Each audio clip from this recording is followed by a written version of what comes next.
ৰাইজ আজি কম আপোনালোকক মই ইমান দিন ভিডিঅ' নিদিয়া মেইন কাৰণটো ৰ'ব প্ৰথমৰ পৰা শুনক। নমস্কাৰ সকলোকে, মই Anupam and welcome back to another new video'. ৰাইজ হাতত এটা মোবাইল, বহুত সপোন আৰু মাজত অসংখ্য বাধা, এইদৰে আৰম্ভ হৈছিল মোৰ কণ্টেণ্ট ক্ৰিয়েশ্যন জাৰ্ণি। আজিৰ পৰা 4 বছৰৰ আগত ঘৰৰ পৰা কিনি দিয়া চেমচাঙৰ 14,000 টকীয়া এটা মোবাইল লৈ ভিডিঅ' বনোৱা আৰম্ভ কৰিছিলো ৰাইজ। আৰু সপোন আছিল মোৰ বহুত ডাঙৰ এজন ইউটিউবাৰ হোৱা।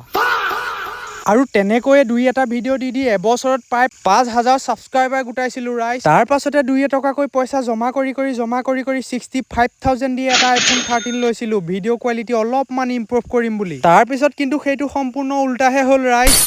ফোনটো লোৱাৰ পাছত মোৰ ভিডিঅ' বনোৱা ইচ্ছা টোটেলি নাইকিয়াহে হৈ থাকিল। আৰু তাৰ পাছতে তেনেকৈ থাকি আজিৰ পৰা 7 মাহৰ আগত ইউটিউবত লং ভিডিঅ' বনোৱা এৰি এই অভাজনৰ ফোনৰ বেক কেমেৰাটো উলিয়াই আকৌ মিনি ব্লগ বনোৱাত লাগিলো ৰাইজ। আৰু তেতিয়াৰ পৰাই মোৰ এই মিনি ব্লগ জাৰ্ণিটো আৰম্ভ হ'ল। আৰু যোৱা 31 মাৰ্চৰ দিনা দুপৰীয়া কলেজৰ পৰা আহি কলেজৰে এটা ভিডিঅ' এডিট কৰি থাকোতে কোনো মাত কথা নিদিয়াকৈ মোৰ ফোনটো 3 মাহৰ কাৰণে কমাত গুচি গৈছিল ৰাইজ। আৰু তাৰ পাছতে যোৰহাট তৰাজানৰ NK টেলিকম নামৰ মোবাইল দোকানখনত মোবাইলটো নিজৰ দেহটো পৰি থাকিল 3 মাহৰ কাৰণে। ভাল কেমেৰাৰ মোবাইল এটাৰ অভাৱ আৰু BA লাষ্ট চেমৰ ফাইনেল এক্সাম হৈ থকাৰ কাৰণে কেইদিনমানৰ কাৰণে ভিডিঅ' দিয়া নাছিলো ৰাইজ। কিন্তু দীঘলীয়া বিৰতিৰ পাছত মই আকৌ আহিছো আপোনালোকৰ মৰম বিচাৰি। আশা কৰিছো আপোনালোকে এই সস্তীয়া কণ্টেণ্ট ক্ৰিয়েটৰটোক যাতে অকণমান ছাপোৰ্ট কৰে। বাৰু আজিলৈ এৰিছো, অন্য এটা ভিডিঅ'ৰ সৈতে আকৌ লগ পাম, বাই।